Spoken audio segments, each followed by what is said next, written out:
Thanks for standing by and welcome back to the NWR Virtual Healthcare Conference. Next up, we have Neurotech and Executive Director, Dr. Thomas Duthy. Neurotech is a clinical stage biopharmaceutical development company focused predominantly on paediatric neurological disorders. Neurotech has completed a phase 1/2 clinical trial in autism spectrum disorder and is now well advanced with a phase 2/3 randomised double-blind placebo-controlled clinical trial in autism. In addition, it has a phase 1/2 trial in Rett syndrome and PANDAS. And further to that, Neurotech has received Human Ethics Committee clearance for a phase 1/2 clinical trial in spastic cerebral palsy. Just a reminder, if anyone has any questions, feel free to type them in using the Q&A panel within Zoom throughout the presentation, but I'll hand it over to Dr. Thomas Duthy. Thank you, Matt, and welcome everyone. My pleasure to present to you this morning at NWR.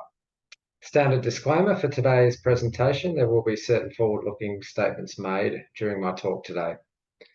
Matt covered it pretty well in terms of what we do, so I won't harp too much upon that further, except to say that we have a novel oral biopharmaceutical cannabinoid drug therapy platform, which is called NTI 164, and we have an exquisite focus on paediatric neurological patients. And as Matt said, we have a pipeline that is enriched at the mid stage, so that is phase 1/2 clinical trials and a phase 2/3 trial in autism.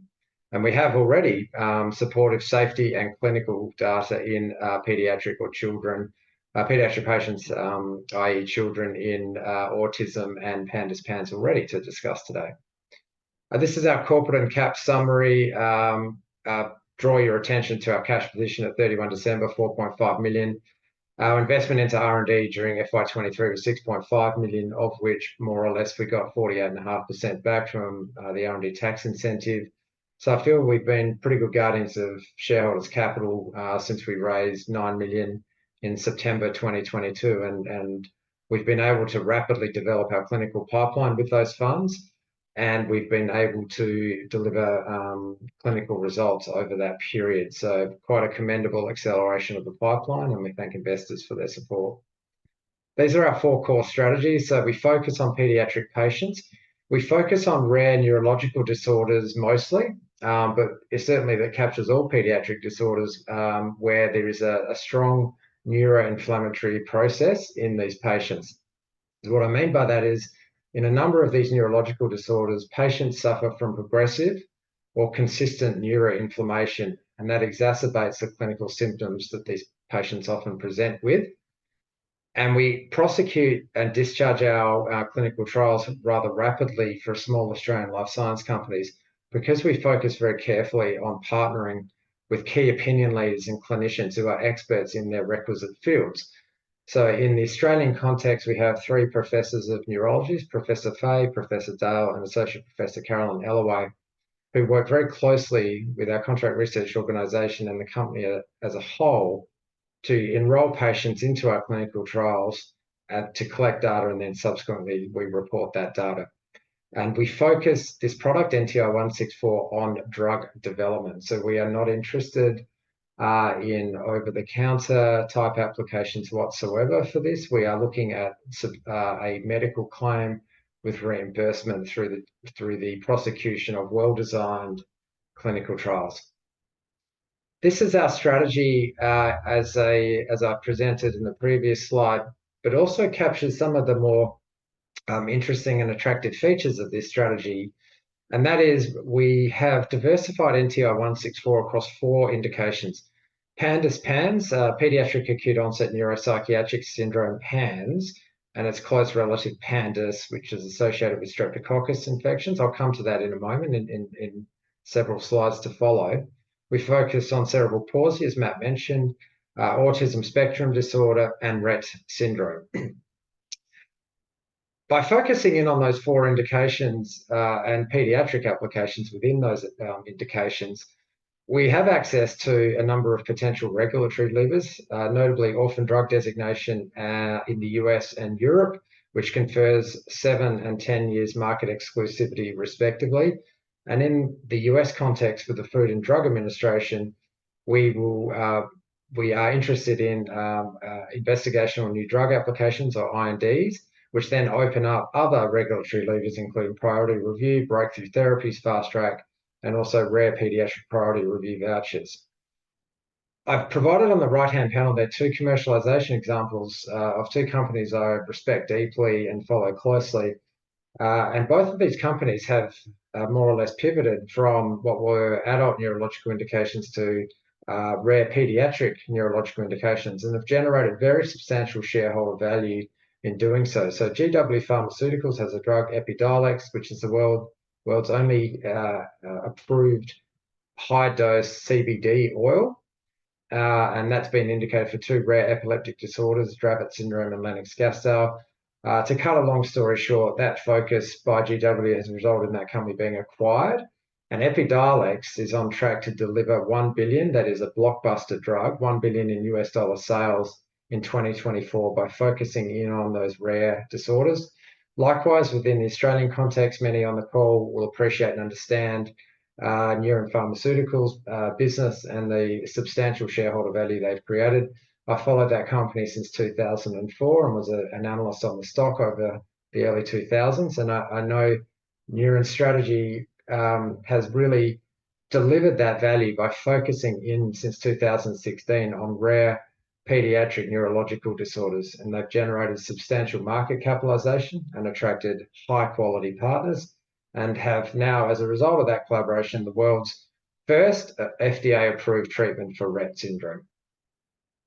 This is NTI 164 as our format or our offering for pediatric patients. So this is a high-potency broad-spectrum cannabinoid formulation derived from a cannabis plant. It is important to note that we do not consider ourselves a cannabis company by virtue of the fact we are treating this as a drug product through the various regulatory agencies globally. What's attractive about this extract is it's very low in THC, which is the psychoactive ingredient of cannabis plants, and it's not ideal at all for pediatric patients. Doctors will simply not use THC in children. And the major constituent of our drug product is CBDA. So it is not a CBD only product. It is CBDA plus these other cannabinoids, of which CBD is included. And these children swallow this oil once or twice a day based on their body weight. And what we are fervent believers in is the entourage effect. That is, having a drug offering where there is multiple constituents of these cannabinoids. These cannabinoids potentiate each other's effects, and that's known as the entourage effect. And we've shown that in vitro or preclinically in that NTI 164 is far more neuroprotective than any one of the individual cannabinoids shown on the screen.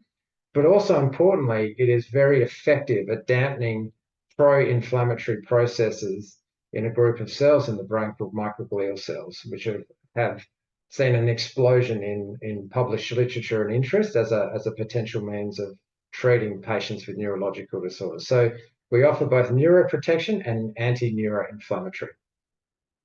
As I mentioned, we are aiming to register NTI 164 as a prescription-only medicine over time, and we're investing into these clinical trials to demonstrate both safety and clinical efficacy. Regulatory approvals by this drug development process will then allow Neurotech to make a medical claim, which results in significantly higher pricing, results in reimbursement, and generates access to those regulatory levers, all of which confer a very strong competitive position for NTI 164 and more broadly for Neurotech. Our clinical focus are across these four indications. We have interest in other rare pediatric neurological disorders, but to date, these four indications have been our focus. And we really focus on these indications based on the evidence. So we know across all four of these disorders that there is a strong bias for progressive or proliferative neuroinflammation.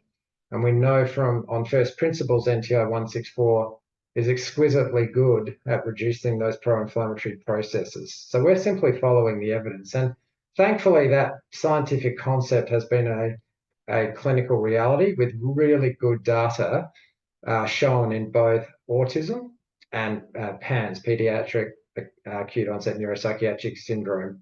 And we are awaiting two further clinical results over the next 4 weeks or so in both Rett syndrome and a phase 2/3 trial in autism. So this is a snapshot of the pipeline. I feel we've moved really rapidly to a mid-stage clinical development company, whereas the pipeline was sort of a nascent or early interest back in 2020 and 2021. As a snapshot, this is autism and the market size. The prevalence of autism is large in the United States. And interestingly, I just read a CDC update this morning. It's now 1 in 36 children in the United States have autism, or approximately 2 million children. In Australia, we've seen an explosion in autism. We'll have a quick chat about the NDIS, but there are 230,000 level 2 or 3 autistic patients on the NDIS, they being patients with substantial or very substantial care required. And the cost to the Australian taxpayer is around $7.9 billion at the moment, and that's been growing 15% compound. But ASD is a serious neuroinflammatory disorder. It's not rare, and these symptoms typically are treated by the way of 2 approved drugs, risperidone and aripiprazole. So the market is large by number of patients, but it's small by dollar value. And it's small by dollar value because these 2 approved drugs have a label claim to compress or suppress irritability and aggression. But these are far from ideal drugs, and they're not well liked, and they're certainly not a standard for these children. And that is a function of their restrictive nature for these children and also their safety effects. So our clinical trials to date, we have run 11 patients over 90 weeks now and demonstrated excellent efficacy and safety for NTI 164. I won't go into too much science here, but this is a sort of a snapshot of what we've shown to date, which gives us confidence on the clinical attributes of NTI 164 as we await a randomized double-blind study in phase 2/3 autistic children. The severity illness scale on the left-hand side, you can see that at baseline these children were quite ill, and we've been able to shift the severity of their illness substantially, such that by week 52, these children were mild in terms of their autism symptoms, which is an astounding result given that clinicians will accept more or less a half a point change on this scale as being clinically meaningful. So we have considerably changed these patients' lives, and that manifests through something called adaptive behaviours. So Vineland-3 is a measure that's well accepted by the US FDA and the European Medicines Agency as a means to look at adaptive behaviours. And you can see that these children's adaptive functioning, which are these skills, as I mentioned here on the chart, which these children need to function independently at school or at home and in the community. And it's an important factor here for beneficial long-term outcomes for these people. So it's a desirable treatment goal to improve adaptive behaviour. And you can see here that we've been able to very nicely improve these children's adaptive behaviour composites, consisting of communication, daily living, and socialisation. And what this basically allows us to determine or conclude is that instead of restricting these children as, say, a risperidone and aripiprazole does, we actually enable these children's behaviour. So we unlock them from themselves to make them more meaningful members of the community and to integrate into their social networks. And that is profoundly changing or life-changing for those children and also for parents and notably caregivers. So this is a chronically administered treatment. If you withdraw treatment, their autism symptoms return. And we don't see, as you can see on the chart on the left-hand side, these patients who stay on treatment, they don't start to revert back while on the treatment NTI 164. Just concluding, this is a heavy science chart, but I just wanted to ring fence that Vineland-3 box to show you that risperidone has a near absence of randomized controlled clinical trials looking at adaptive behaviours on children with risperidone. The published paper to date showed that there was no impact on social interaction and communication, whereas, as I've mentioned, we saw highly significant improvements in adaptive behaviour. And there's a lovely quote there on the right-hand side, which is the overarching goal for any treatment in ASD is to improve these core deficits in ASD patients relating to social communication and social interaction. So I feel we've done that in the 11-patient study over the long term. Just turning now to PANDAS. PANS, this is a rapid onset disorder where children will go to bed perfectly normal and wake up with severe tic-like movements, obsessive compulsive disorder, and very significant depression and anxiety. So we ran this 15-patient study through 2023 and reported that data in October. And we were very pleased in February, in fact, to report 24-week data as well in these patients. So PANDAS PANS, there are no approved FDA or EMA treatments for this disorder. These patients are moderately to severely ill for the ones that we trialed in our clinical trial. And you can see that we were able to show very significant improvements in these patients' anxiety and depression. And we were able to also, using that heat map of extremely ill at 7 to perfectly normal at 1, we were able to shift these markedly ill patients, so markedly ill, from baseline to week 24 to a more mild state.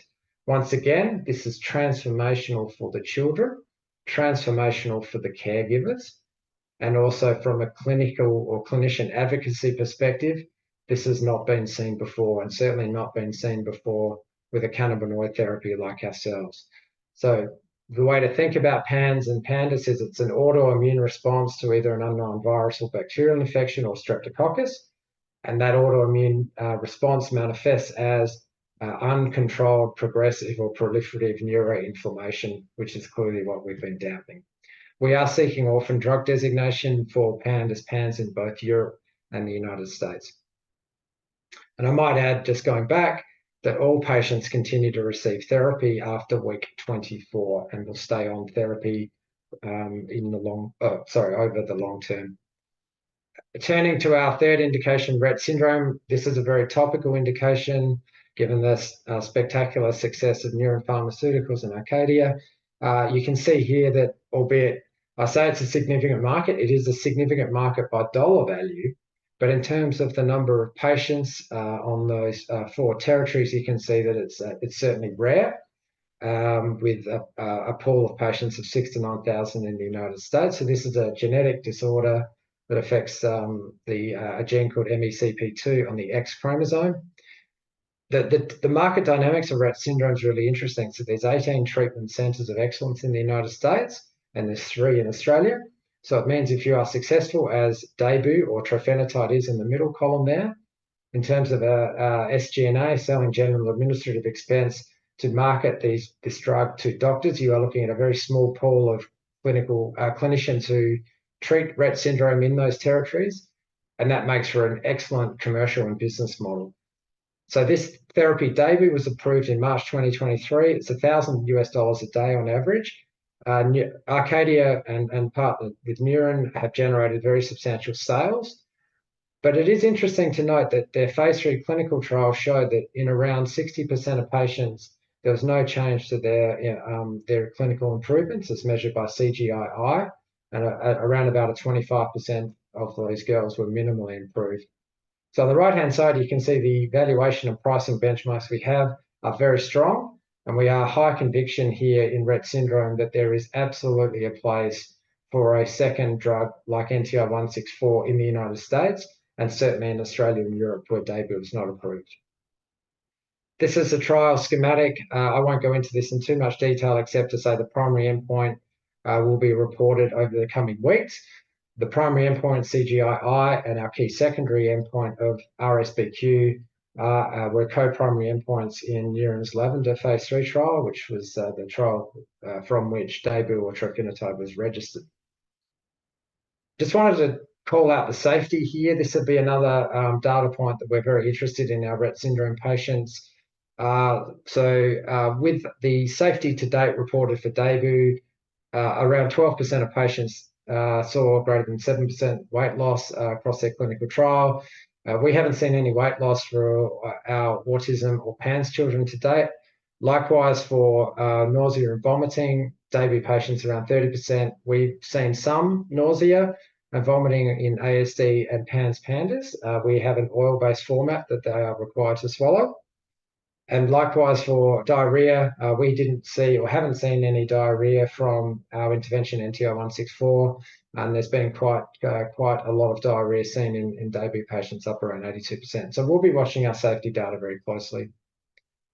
Finally, our fourth indication, which has received Human Research Ethics Committee clearance for a phase 1/2 trial, which we hope to kick off this half.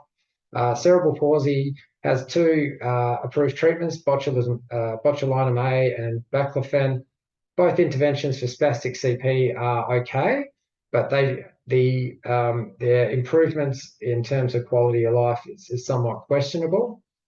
And we now have evidence from Professor Michael Fay, who interestingly is our autism doctor or lead investigator for our autism trial, has generated some clinical literature that actually supports a pathogenic role of inflammation and ongoing inflammation in CP patients.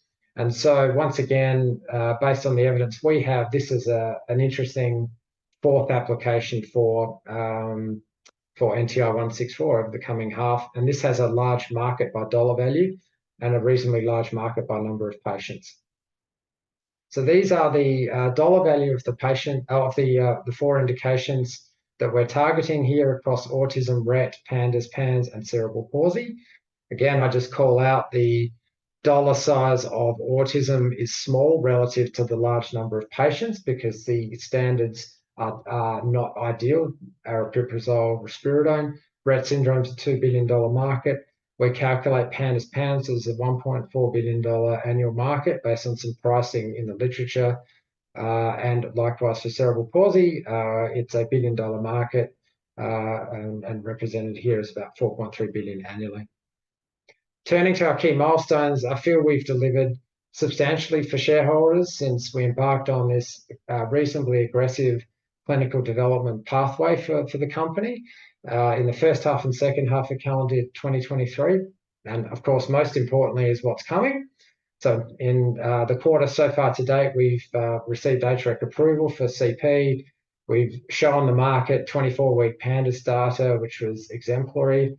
And we have announced already that all 14 girls under our Rett syndrome trial have elected to continue for 52 weeks of daily oral treatment with NTI 164. And we've received an HREC approval to allow us to do that. But most importantly, for this quarter to early next quarter, Q2, we are expecting the results of our Rett syndrome phase 1/2 trial and our phase 2/3 trial in autism. So just turning to our outlook, we are focused on rare pediatric neurological disorders with PANS and Rett, and overlaying that with our neurological disorders in autism and cerebral palsy. So a nice pediatric offering there for the company. We have accelerated clinical development pathways available to us. We have further clinical readouts coming. We have ODD aspirations for both PANS and Rett, which we hope to secure this year.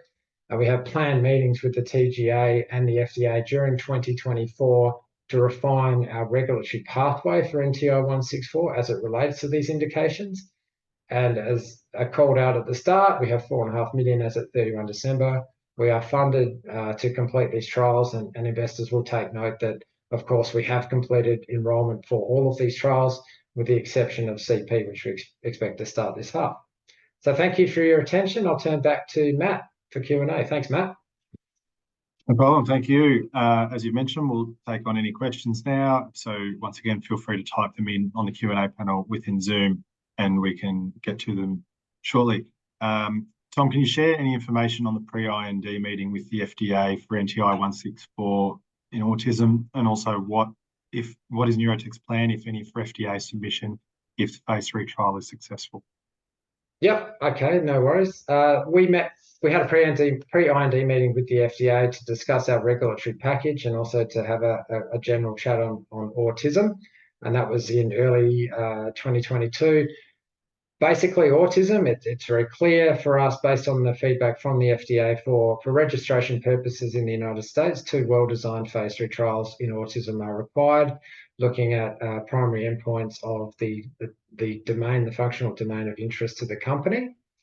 From a registration perspective, the phase 2/3 trial that we are about to report on As I mentioned just on that previous slide, the plan is to then sit down with the Therapeutic Goods Administration and the TGA at that juncture. But just to be very clear, from an FDA perspective, it is very unlikely that the results of that trial, if they are good, bad, or indifferent, certainly if they're indifferent or bad, we would not go to the FDA. But if they are good, it is unlikely to qualify as a registration trial. Within the Australian context, we've had some very good initial meetings with the Therapeutic Goods Administration, and we feel that there may be some alternate pathways there we can look at with the TGA. But again, all of this is predicated on what the data looks like, so I don't want to preempt any of those discussions until we've had our data set reported and we've had time to analyse, interpret, and to prepare our next steps with the regulators. Sounds good. Does Neurotech have any plans to partner, or have there been any discussions with potential partners, especially within the US market? Our aim over the last 18 months has been really to develop the asset. So the way to develop the asset is to ring fence across the indications to generate substantial clinical benefit, or if we can, naturally we have 2 more coming shortly, and then to grow the asset value through other mechanisms such as ODD and our patent position. So we've been very focused on building what I would define as the asset moat, that is building lots of pieces around NTI 164 to make it more attractive for partners. So whilst we would always have an intention to partner the asset, and that partnering can take many forms. It can be equity-based, it can be a license, it may in fact be some form of distribution ultimately over time. We have an aspiration to do that, but at this stage, our focus has been wholeheartedly on asset build. So a little bit early for us to be partnering the asset right as we speak today. Next question is, given the context of Neuren's path to partnering and receiving lump sum, milestone and royalty payments, is Neurotech targeting similar opportunities?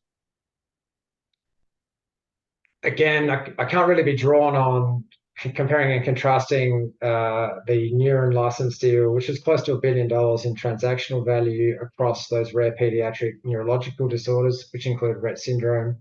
However, as a maybe an indirect way of answering that question, Matt, we have more or less $1 billion addressable markets, which lack, in most instances, effective, safe standards of care, which I love. So we have an unencumbered opportunity there. So from the perspective of dollar value, indirectly, we know that autism for us is a highly attractive market in Australia. 230,000 children on the NDIS receiving more or less $34,000 per annum. That implies $7 billion in value there. So yeah, I mean, I would say that we would be delighted with a transactional value like that, but we simply can't be drawn on how Neuren develops their license deal with what we have in mind moving forward. And another question that's come through that mentions Neuren, but just with regards to Rett syndrome, what's the competitive potential and rationale for Neurotech's potential drug for this market in comparison? In comparison to Neuren with DAYBUE? Yeah. So if you look at DAYBUE, they are approved in the US since March 2023. Our trial is in Australia, so we have access to what we deem as treatment-naive patients. So because DAYBUE trofinetide is not approved in Australia, for us these are very clean clinical trials that aren't encumbered by, say, DAYBUE trofinetide.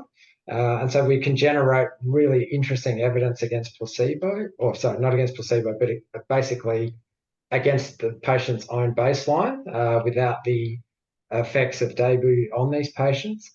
And that also holds true in Europe at the moment and Japan if we were to conduct further clinical trials in those markets. So where it would sit in the United States, what I would say is we're pretty early in our development piece and we haven't reported any clinical data to date.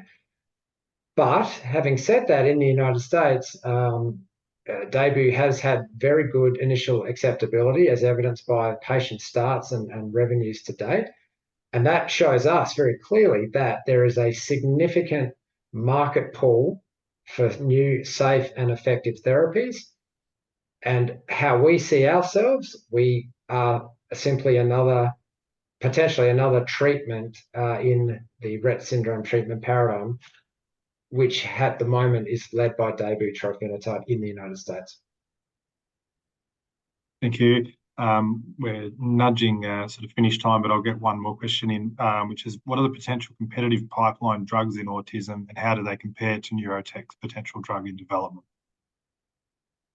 There's a lot of different therapies, too long and too convoluted to discuss right now. But I would say, from the perspective of the uniqueness or the differentiation we have, we are absolutely the only late-stage cannabinoid, broad-spectrum cannabinoid drug therapy in autism that has generated a substantial clinical benefit over the long term across the 11 patients, as I've mentioned. So most therapeutic interventions in autism are small molecule drugs, typically, that seek to improve one or more domains of autism that are in deficit. We feel with NTI 164, because of that broad effect we've been able to show on different domains in autism, that we have a very strong sporting chance of showing a clinical benefit in this randomized controlled clinical trial. So once again, let's wait and see what the data says, and Neurotech will be delighted to share our next steps from there. Very good, Tom. Thanks for your presentation today, and thanks to everyone for joining and having listened. Thank you very much, Matt. Appreciate it. Talk soon. No problem. We'll be back in about 10 minutes with Curve Beam AI as our next presentation.